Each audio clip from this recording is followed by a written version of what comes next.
Welcome back, my friends. This is Quest for You, my podcast. I'm Janine, and I welcome you. This is episode 156, and if you enjoyed all the episodes you've listened so far, even if it was just one, or maybe this is your first one, please help me spread the word. I'd like to get my podcast around the world to everyone who's looking to make a change in their life. A significant change and a meaningful change. Something that brings them happiness and fulfillment. And I think that is probably almost everyone. So please help me spread the word. I would be grateful. So today I have a question for you. What if you tried something new this week? If you think about it, you'll realize that you spend the majority of your day doing things you've already done hundreds or thousands of times before. Your way to work is probably the same every morning. Even the paths you walk in your office, getting to and from meeting rooms, to the cafeteria, your boss's office. I noticed mine are the same every day. And at home, all your activities are already on autopilot anyways. We don't think about how to drive a car or how to operate the coffee maker or where on our phone the mail button is. And doesn't it feel good to know where things are? Very rarely do we actually try new things for the purpose of engaging in a unique experience. Have you ever wondered why you feel so motivated after a workshop or a training seminar? Or completely in love with the new country you just visited, ready to pack up and move there for good? Enamored with the wine or the special recipe your friends served at their dinner and that you never had before and it tasted so good?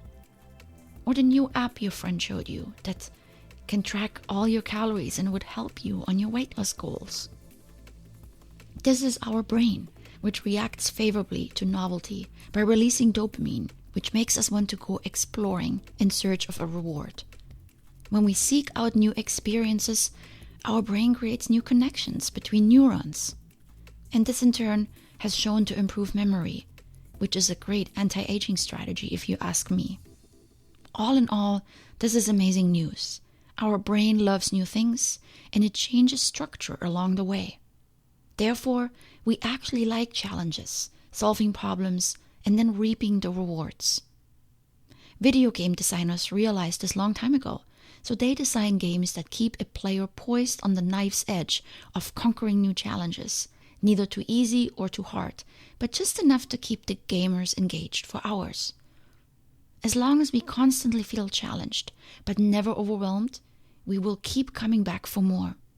However, most video games don't teach us many useful life skills.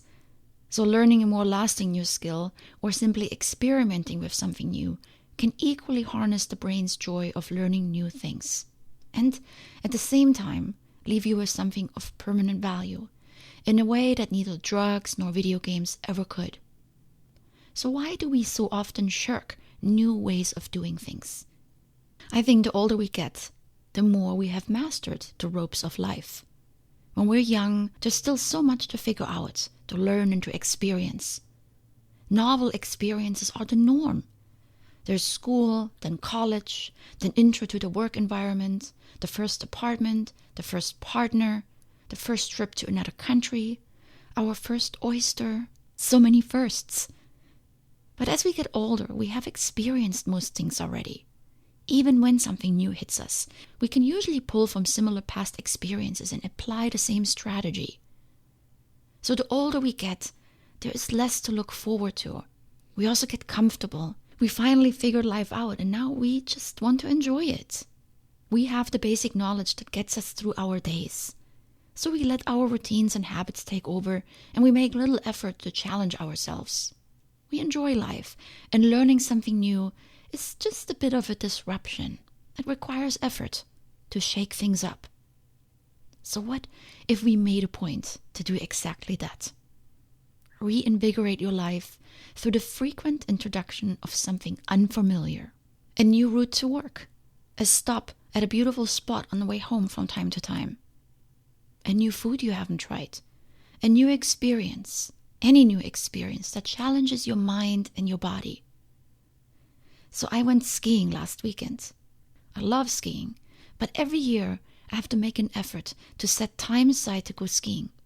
It's not part of my routine, so I tend to not want to go. It's just easy to say, I can't, I don't have time. But then every time I do, let me tell you, it's always amazing. At first, my brain tells me, oh, it's just skiing, nothing special. But that's not the case. And I know it as soon as I get ready the night before. It starts with digging out the clothes from the back of the closet. When I discovered the map of the mountains I skied the year before in the pocket of my jacket. When I get my gear ready. Maybe even run to REI late in the evening because I realize I need warmer gloves. The excitement builds, but it really hits when I get up at 3 a.m. and hit the road by 4:30. A stop for coffee along the way. And then the slow and steady incline starts, and I know we are approaching the mountains. Temperatures drop, and then the best part. As the sun rises, snow appears on the side of the road. Every time, my jaw drops in amazement at the beauty of nature. I took a pic this time that you can see on my Instagram account if you connect with me. And ahead of me is a full day of experiences that I normally don't have. The phone completely forgotten in my pocket, only pulled out to check time and take a few pics. Messages and email don't matter at all. Nothing really matters except the present moment. The indescribable feeling of skiing down a mountain, getting in sync with my body, the mountain and the snow constantly challenging me. I'm focused, I'm determined, I'm alert. I'm trying to improve every move I make while at the same time feeling completely happy with the entire experience. And so a day passes. I actually marked my calendar, called it ski day, a brief break for food, usually not a lot because my mind is not with food. It's focused on skiing. So initially, I'm always so worried about an entire day lost, a whole day on my calendar blocked out, where I cannot schedule anything because I'm skiing. When will I do my laundry? And when will I prep for my podcast and go to the grocery store? But then I always come home with a full heart, aware of a day gained, not lost. New and novel experiences, skills and insights gained, and genuine joy experienced. And that is the fuel I need to keep my existing life, my routines and my habits fresh and invigorated. You know, if you've been listening for a while, I love routines and discipline. And I constantly ask you to adopt a few of them and build them into your day. Routines ensure that your most important work gets done and keeps you out of trouble. However, this doesn't mean we shouldn't seek out new challenges or new ways of doing things.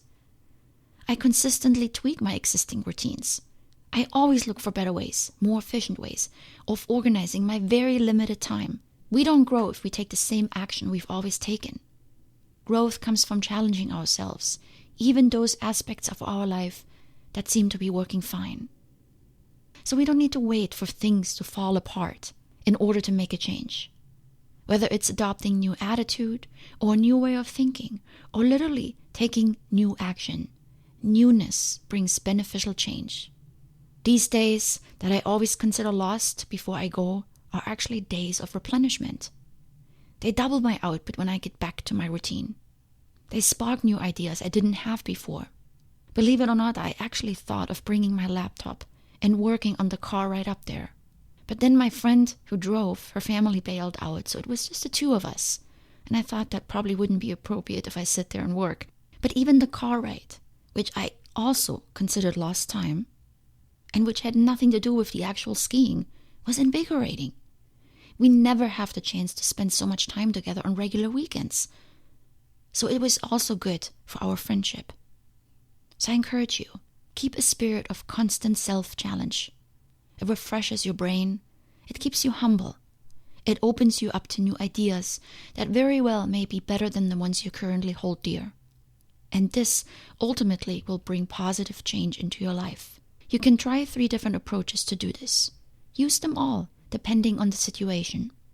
1, just add something new. Each time you face a situation or information that you've encountered before, add in something new. I went to a different ski resort than I normally go to where I wasn't familiar with the runs. My friend, She left her skis that she had for 15 years in the car and tested out new ones. Remember my trip to the museum last week? Episode 150. This will make your brain notice and recognize slightly familiar information more easily because it's offset by brand new concepts. Number 2, change your environment. I encourage you to do this a lot because I find it so refreshing. A new environment can offer a huge amount of novel stimuli for the brain. Try offsetting the familiar by switching to new settings from time to time. You can start as simple as standing up for work for an hour a day instead of sitting.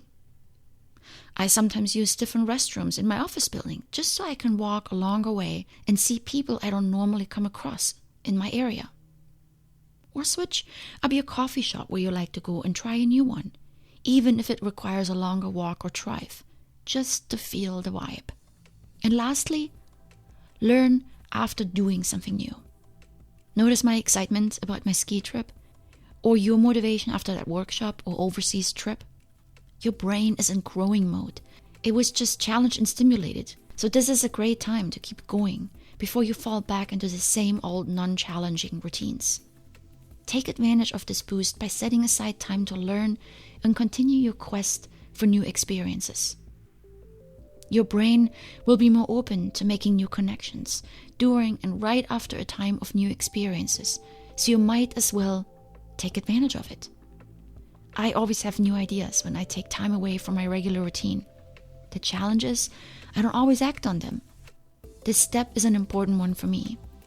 It doesn't mean booking another ski trip right away, but maybe planning another smaller adventure for next weekend that will keep me challenged and invigorated.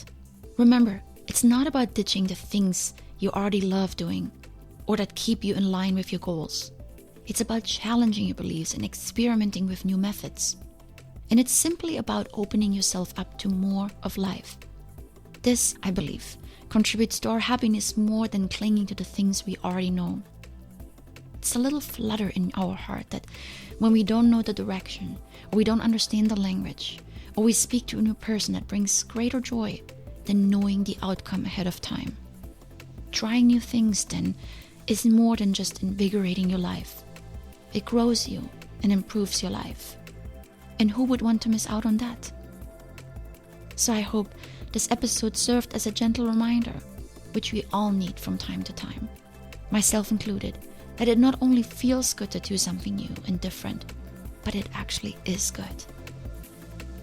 With that, sending you out into the day. Try to invigorate your life today with something new. Much love.